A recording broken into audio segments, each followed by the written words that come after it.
जैसा कि हमने डिस्कस किया है कि अभी सब्जेक्ट ऑब्जेक्ट प्रिपोजिशन ऑब्जेक्ट, अब हम डिस्कस करेंगे subject complement and object complement. अब सब्जेक्ट कॉम्प्लीमेंट होता क्या है? फॉर डिस्कसिंग दिस यहाँ पे दो सेंटेंसेस लिखे हैं, तो हम इन सेंटेंसेस में देखेंगे कि अभी तक हमने जो सीखा वो कैसे अप्लाई होगा।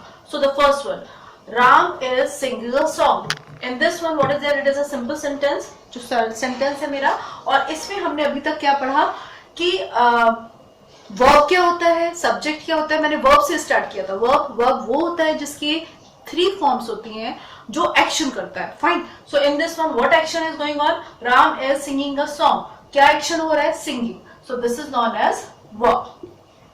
फाइन। अब ये एक्शन कर कौन रहा है? Who is doing the action and who is the doer?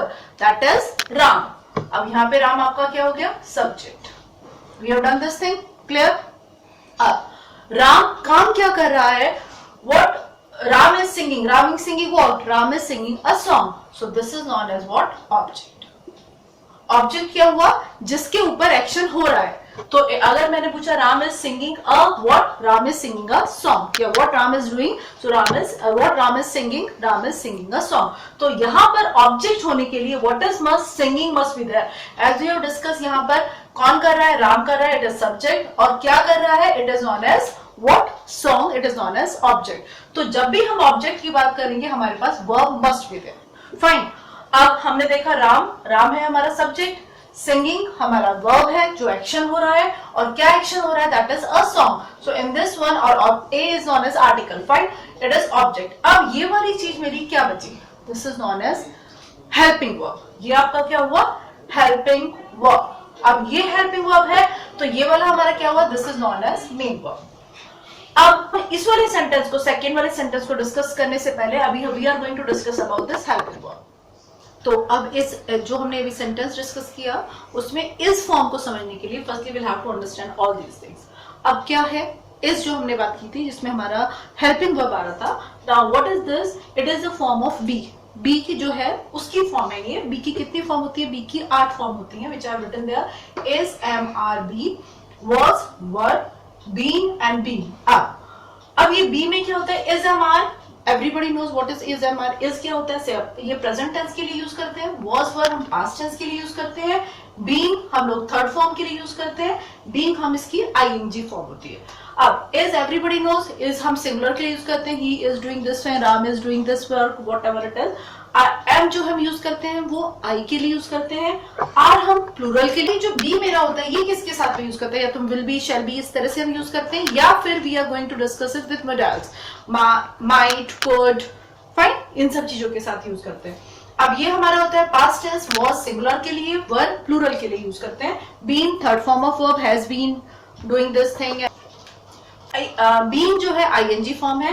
तो यहाँ पर हमारी 8 फॉर्म्स होती हैं। ये क्या कहलाती हैं? This be is known as basic form. Basic form हो गई उसकी। फाइन। तो यानी कि अगर जिस तरह से हम वर्ब को डिस्कस करते हैं, जैसे मैंने बोला ईट, तो ईट की 3 फॉर्म्स ऑफ वर्ब्स हैं। That is eat, ate, eaten, drive, drove, driven, help, had, help. So ये क्या चीज है इसकी?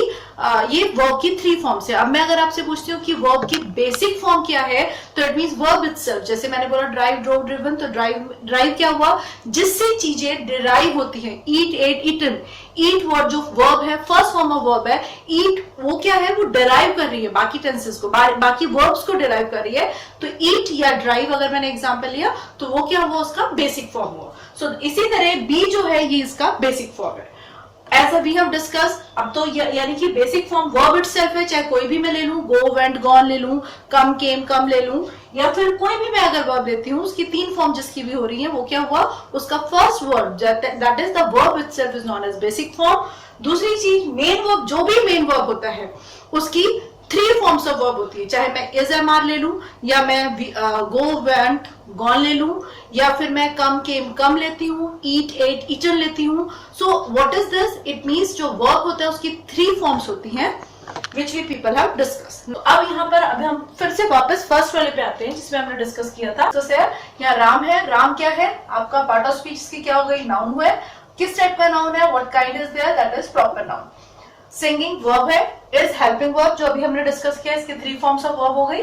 ए, this is known as article. Song, song is known as what, it is also part of speech इसकी noun है, और क्या कितना पार्ट ऑफ स्पीच इसकी नाउन है और क्या काइंड है इसकी, कॉमन नाउन है, ठीक है ना। तो अभी तक हमने ये डिस्कस किया। अब नाउ यहां पर जो इज है, this is known as helping verb, जो कि मैंने आपको बताया। अब एक चीज मैं आपको एक डिस्कस करूंगी, दो तरह के वर्ब हो गए, हेल्पिंग वर्ब और मेन वर्ब।